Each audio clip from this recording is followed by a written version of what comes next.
Hi everyone! Happy Valentine's Day!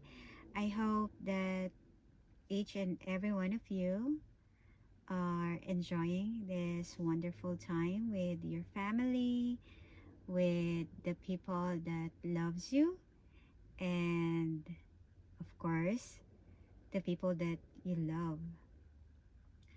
Today I feel really good. It's been such a wonderful weather so far. I was able to cook breakfast for my husband and my son early morning.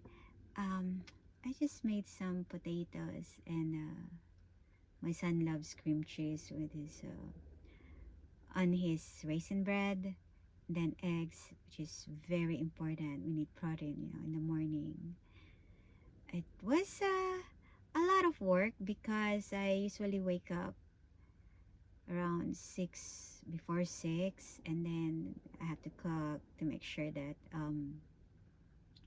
they are all done by the time that before we leave, as much as possible.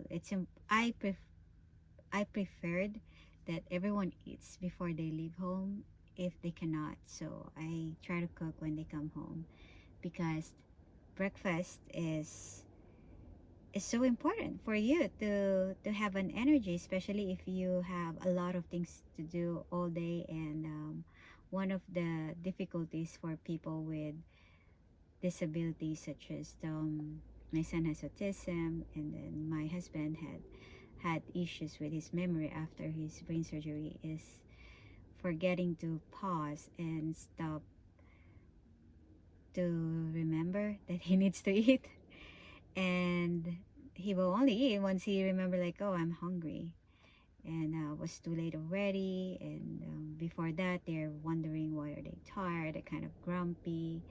Those are the things and signs that you will have to help the people that you love when you're caring. Me as a caregiver, a wife, and a mom, my role is revolving about what works for everybody, what would be the challenges that can experience if I can try to help them, I would do. And one of the most important thing is making sure that I provide a good nutritious food, maybe not the healthiest food because I can't, especially having a kid that has sensory issues. My son, you can't just give him food that is not something he's used to. Let's say a blueberry and an apple, he would prefer apple. So I constantly get food that I know of they will eat. For my husband, usually he likes more of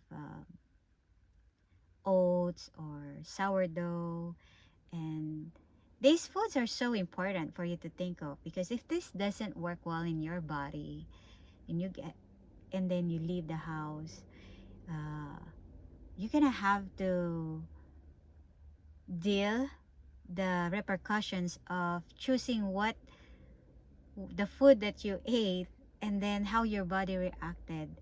So basically what I'm saying is that one of the affection way that we do for our family, especially for mom and the wife, is having our man their stomach well taken care of. When I came to America, I didn't know how to cook.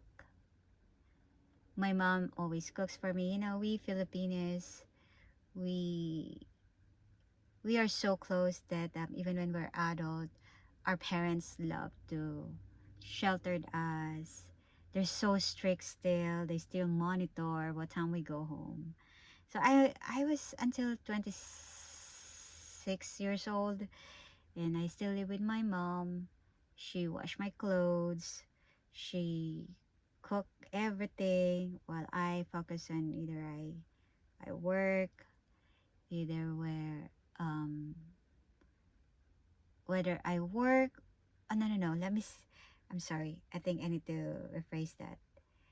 So what happened was that when I was with my mom, when I go to school and I work, she does everything. She cook, she prepare my clothes next day, but she wouldn't make sure that I'm home on time. So there are those things that I could not understand the restrictions, but of course I miss those times.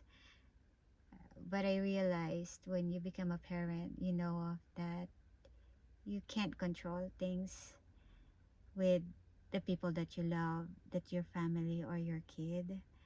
Well, so go back to that. I came to USA. Doesn't know how to cook. I learned it because I have to watch YouTube. I didn't know how to take care of my husband, but you know what? I did. What I did is every day I was cooking scrambled egg and oatmeal every day, and he'll take it to his work. It saves a lot of money. This is before military. So my husband has that food because he was never have that experience, as far as I remember of, that someone is bringing him food all the time. And then when he joined the military, and then when he's not in deployment, I actually make breakfast for him. Every morning I make coffee. I pack his lunch. I usually buy this sandwich or some type of a wraps like made up of spinach and lots of lettuce, tomatoes, and some kind of meat, cold cold meat. Like usually he loves turkey, and then I'll put some olives. This is for the longest years that he was working. There are times he wouldn't eat it, and I would be mad because there are some cheat days, like his friends invited him to go to the place, and they eat out, and then he'll come home like the food was still there, and I was like, oh, I made this and you didn't eat it. But it was just the same that he appreciated it. It was just the same thing because that's what he preferred, and that makes it easier for me until eventually I was able to try to cook what he prefers. But for over 12 years that we were together without our child, I was used to preparing meal for my husband, and now I'm used to preparing breakfast for the three of us. I guess that's one thing that I learned from my mom, that she never let me eat outside the house every time I go to school.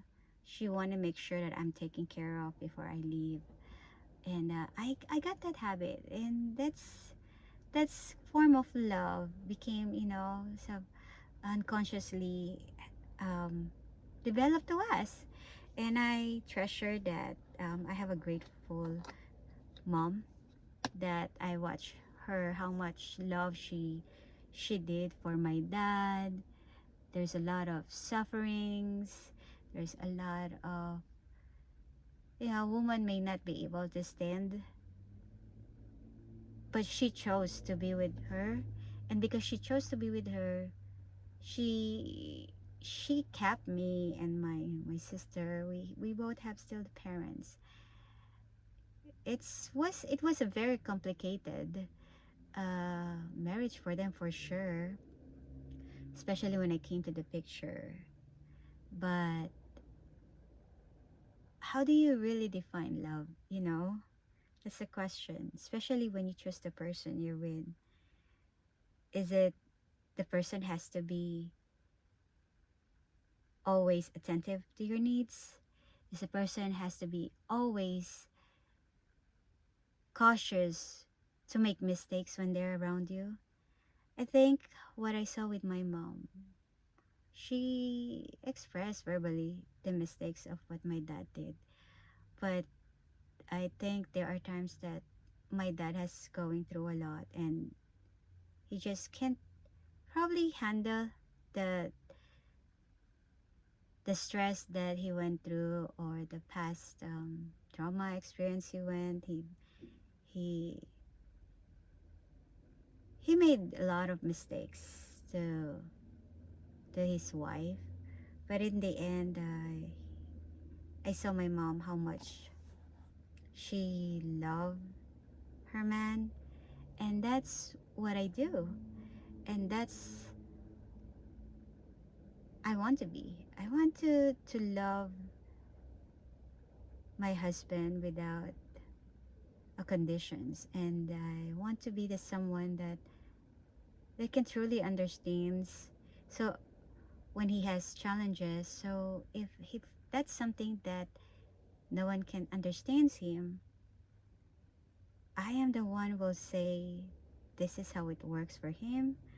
So as my child do, and well, maybe I hope someday if my child found someone or someone loves my son, I'd like that person to understand that the kind of uniqueness he have, and that I will not intervene for sure. I will not be the one telling her what to do, but to share the the personality that my son is, and I would, I would give them space, of course. But like what I said, love. When you say love, I think there's no limits of how much you can love someone when you're ready for it. There's no conditions. I mean, I know they would say there's a case-to-case basis, but if you're looking for someone that will fulfill you because you don't have those things and that person has to fulfill you, then that's gonna be tough to find someone to always meet your needs. It has to be two ways.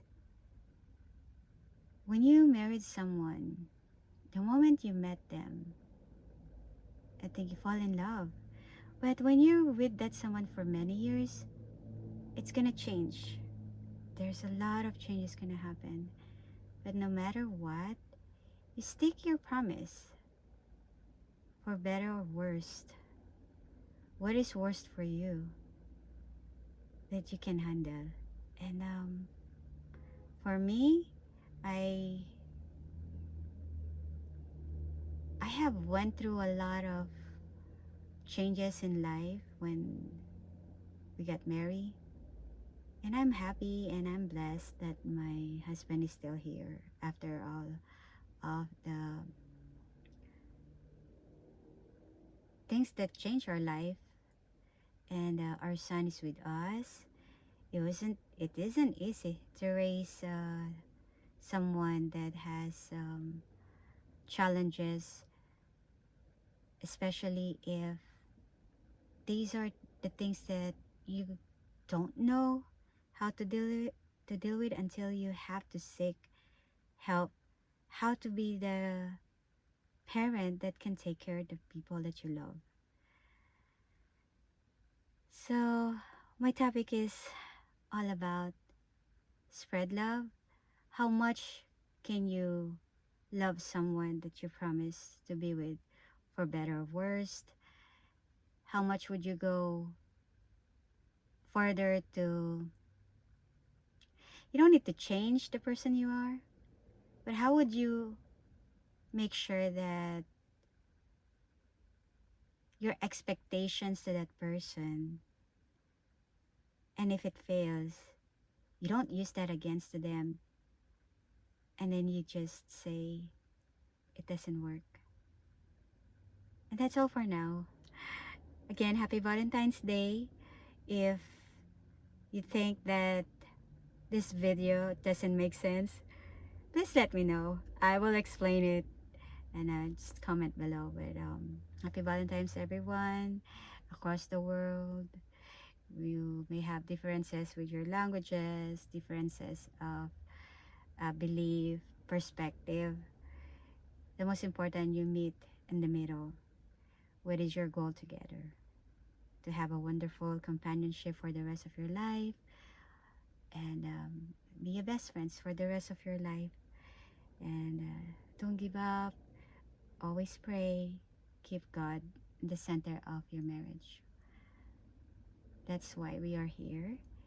And we're still here, we're still alive, and we're enjoying this because we're still loving the people. We still feel that affection towards the other people and from us. Happy Valentine's Day again, and thank you all.